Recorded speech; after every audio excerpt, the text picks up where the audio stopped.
ইব্রাহিম আলাইহিস সালাম দোয়া করেছিলেন, রব্বি হাবলি মিনাস সালিহিন। আল্লাহ তাআলা তুলে ধরেছেন, ফাবাশশারনাহু বিগুলামিন হালিম।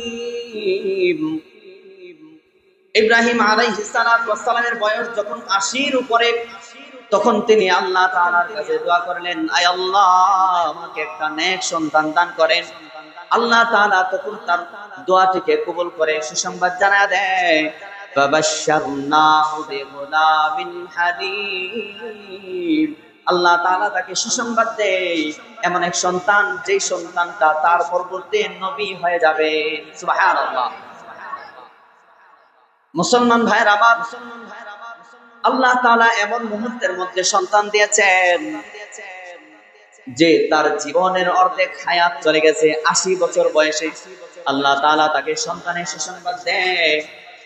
৮০ বছর বয়সে সন্তান পাওয়ার পরে বড়ই আনন্দিত। হঠাৎ করে আল্লাহ তাআলার পক্ষ থেকে পরীক্ষা, হে ইব্রাহিম, তুমি তোমার হাজেরা এবং ইসমাঈল, এই পুত্র সন্তানটির নাম রাখা হয়েছিল ইসমাঈল, তুমি তোমার পুত্র সন্তান এবং তার মা হাজেরাকে মক্কা নগরীর মরুভূমির মধ্যে রেখে আসো। মুসলমান ভাইয়ের আমার, ৮০ বছর বয়সে একটা সন্তান হয়েছে। আল্লাহ তাআলা আদেশ করে দিলেন, যাও এই সন্তানকে তুমি মরুভূমির মধ্যে রেখে আসো। ইব্রাহিম আলাইহিস সালাম তার সন্তান এবং বিবি হাজেরাকে শুকনো কিছু খাবার নিয়ে মরুভূমির মধ্যে রেখে আসতে যায়।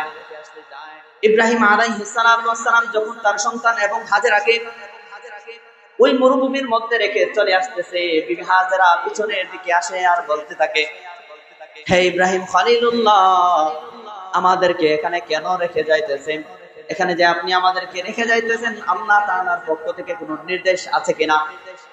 তখন ইব্রাহিম আলাইহিস সালাম সাথে সাথে মাথা নাড়িয়ে বললেন, হ্যাঁ, আল্লাহ তাআলার ইশারার মাধ্যমে আমি তোমাদেরকে এখানে রাখলাম। মুসলমান ভাইরা আমার, সেখানে হাজেরা এবং ইসমাঈল মরুভূমির মধ্যে থাকতে শুরু করে দেয়।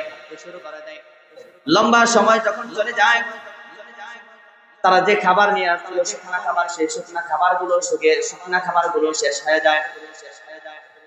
ওই যে ইব্রাহিম আলাইহিস সালাম মরুভূমির মধ্যে তার সন্তান এবং হাজেরা তার বিবিকে রেখে আসতেছিলেন, ওই সময় মায়ায় কিছুটা দূরে গিয়ে দোয়া করেছিলেন, আয় আল্লাহ, মরুভূমির মধ্যে আপনার ইশারায় তাদেরকে রেখে যাইতেছি, আপনি তাদের রিজিকের ব্যবস্থা করেন ফল দিয়ে। ৩টা দোয়া করেছিলেন।